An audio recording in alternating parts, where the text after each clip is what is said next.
sexy back. We're bringing sexy back. Let's get it started. Harder, won't you give it up? What you invited, we're gonna start it at square one. Put the music up while you get up out of your seat. Hello, beautiful lady. It is Thursday, and you know what goes down here on Thursday. Wife Life with Gail goes down here on my YouTube channel. So do me a favor. If you have not subscribed to my channel, make sure that you hit the subscribe bar right at the below this video. And I am so excited that you decided to join me today. Tonight's topic is hot. What men want and need to be loved. What men want, need to be loved. And for you guys that don't know who I am Gail Crowder, known around the world as the One Sexy Wife. And I've been doing this work for over 15 years. And I have had the pleasure of talking to men from all over the world. I do this thing called a male's perspective, and I've been doing it for the last 15 years. And, you know, I've been married for 32 years. So I've had, lived in a household with a man, and we've got into these amazing conversations. And over the years, I've had to learn how to truly love my husband, not the way that I thought he needed to be loved, but the way he needed for me to love him. And so tonight, I really want to talk to you about how to love a man, right? And men are all different. They're not cookie cutters, just like we as women are not cookie cutters as well. But there are some basic things that men need and want for you to show them love. And so tonight I'm going to go over 4 things. And again, these are 4 basic things that you probably have thought about, probably talked about, or probably have encountered in your relationship. But again, I just want to act as a reminder, because I had the pleasure of talking to Dr. Buckingham on doing a male's perspective for this month for Father's Day. And we went over these same exact things. And I'm telling you, again, for the last 15 years, and if you search through my YouTube channel, I have some of my male perspectives that are up here on my channel as well. So make sure that you stop by and look at it. And I just asked them the same exact questions that I've been asking them for the last 15 years. And it's just been amazing how men say the same exact thing, no matter their background, their ethnic group, their religion, they all say the same exact thing. And these are the 4 basic things that I'm going to share with you tonight. So if you're struggling and you're really trying to figure out how to connect, how to love, how he wants to be loved, again, the best way to really find out about your mate is to ask the question, how do you need me to love you? Right? That is one of the basic things that you can do. But if you don't get the answer, or he's very vague, I'm going to give you a guideline to start with. And so number 1 is men want honor and respect. Just like we want honor and respect, we want to be respected. We want, to know that they have our best interests at hand. Men need the same exact thing, ladies. They need to be honored and they need to be respected. And a lot of times we as women, especially if you're a strong woman like myself, you find it very hard to just, be respectful at all times, especially when you don't agree what they're saying or doing or the decision that they made. But let me just tell you that if they're your spouse, you guys became one flesh, and you need to honor at least his opinion, right? You don't always have to agree, because let me just tell you, in 32 years, Gil and I have not always agreed, but I've learned to honor him. And that was something that I had to learn to do. Honor him. I've always respected him, but just honor his decisions and honor that God has me in the palm of his hands. And if he makes a bad decision, God is going to help cover that bad decision. So the first thing is honor and respect, because a man needs to feel that you trust him. He needs to feel that you are supporting him. He needs to feel that, because again, they face a lot of things outside of the household because they have been taught that you have to learn to provide. Men don't cry. You got to rise to the occasion all the time. You can't fail. But the world has also told them, that you can't succeed. You can't do this unless you have this education level. You're not going to get a break. You got to work hard for all of these different kind of things. And they don't need to face those same things in their household. So honor and respect is number one. Number two, they need to be pursued and admired, right?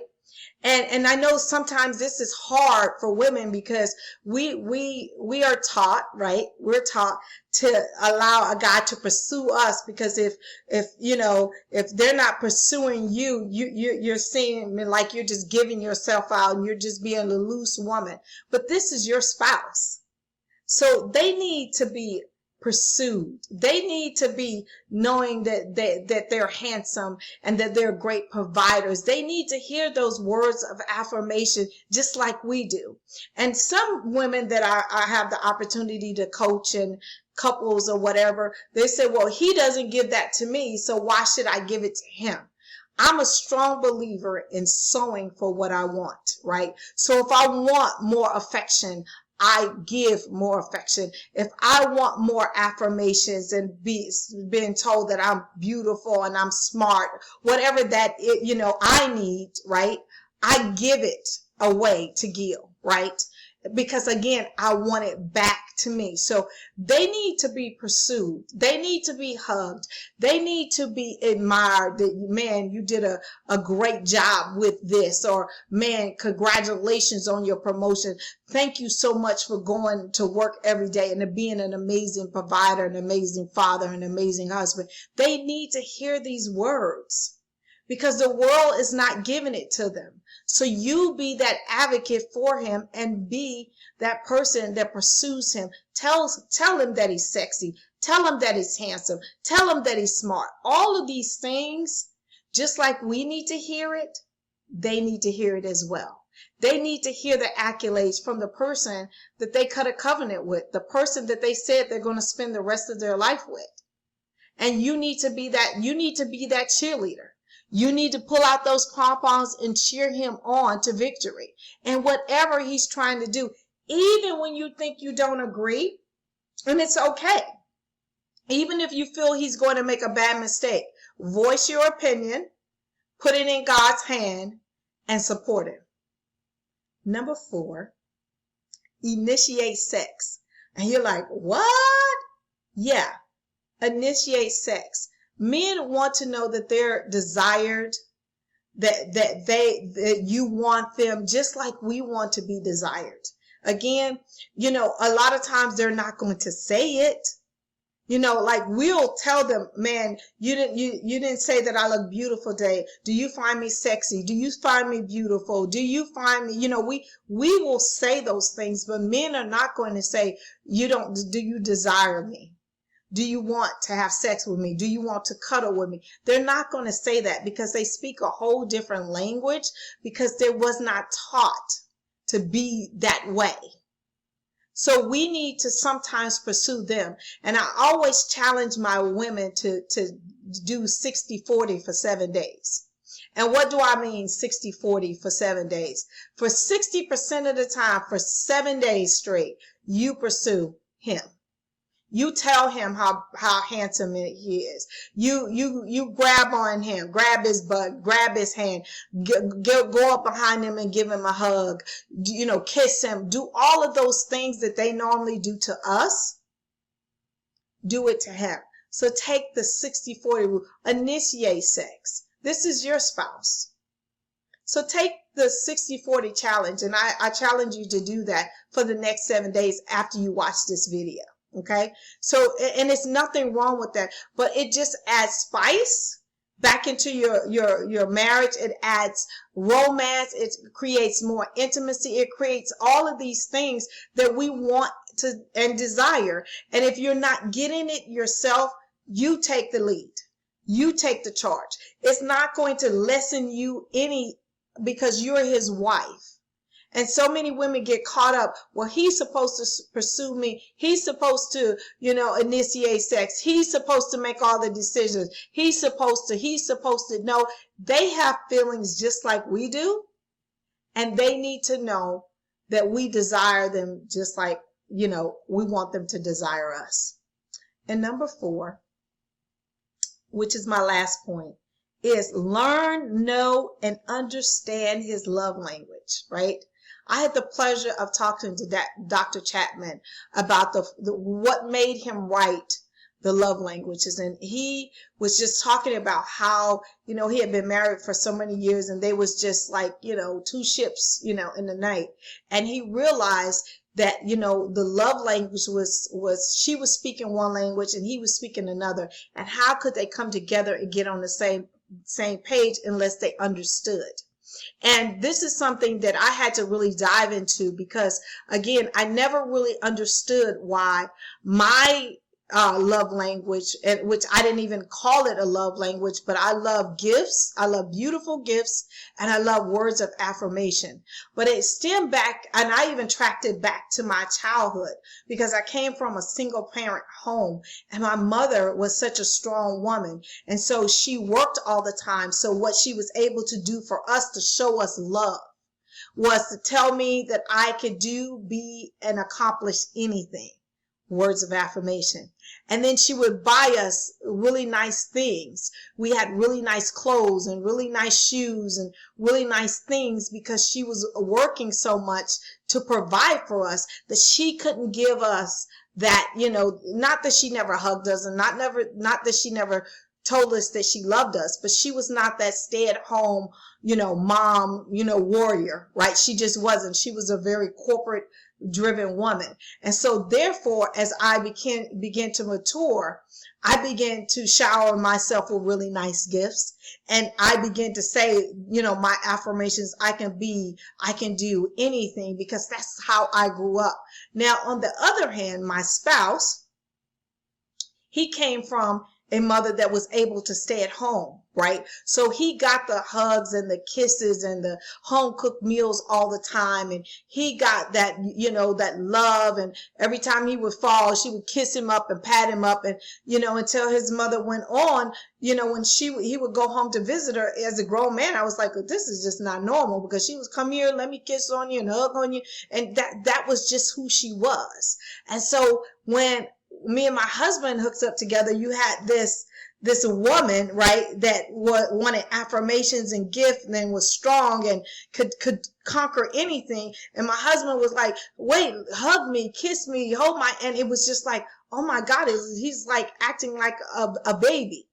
And so it caused a lot of friction until I really understood and I got a hold to knowledge, which was the 5 love languages. And then it all made sense. And then after I had the conversation with Dr. Chapman and I really understood what made him write the 5 love languages, and I told him my experience growing up, then it all makes sense. So I had to really know, learn, and understand my husband's love language, which was physical touch and acts of service, because stemming from his childhood, that's what his mother was able to give him, right?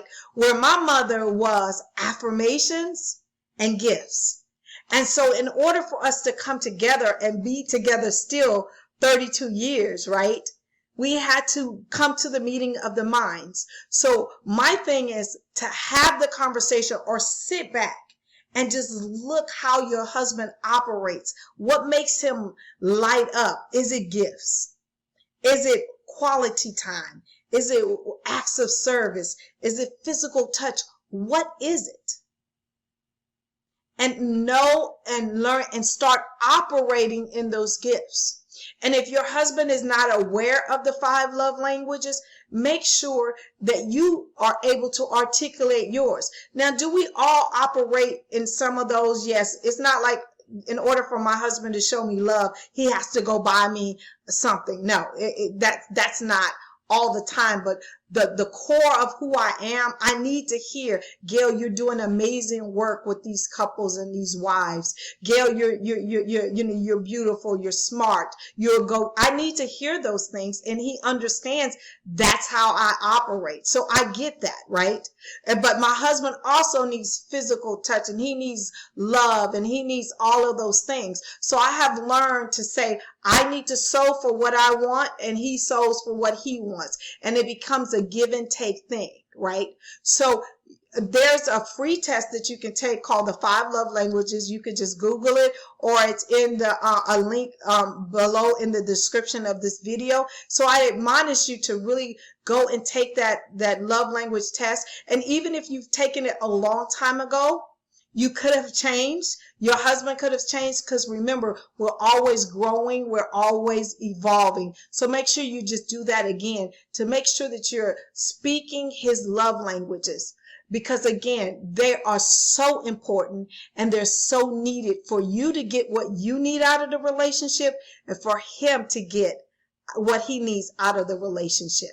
And so my prayer is that this talk has been helpful to you. And again, if you have not subscribed to my channel, what are you waiting for, man? Hit the subscribe button. And again, I will see you again next Thursday at 8:30 p.m. Eastern Standard Time.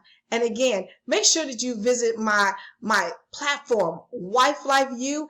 It is loaded with tons, and when I say tons, of classes and ebooks and stuff, just to help you on this wife life journey. I love you to pieces, and I'll see you next Thursday. We're bringing sexy back. Let's get it started. Harder, won't you give it up? What you want, body, we're gonna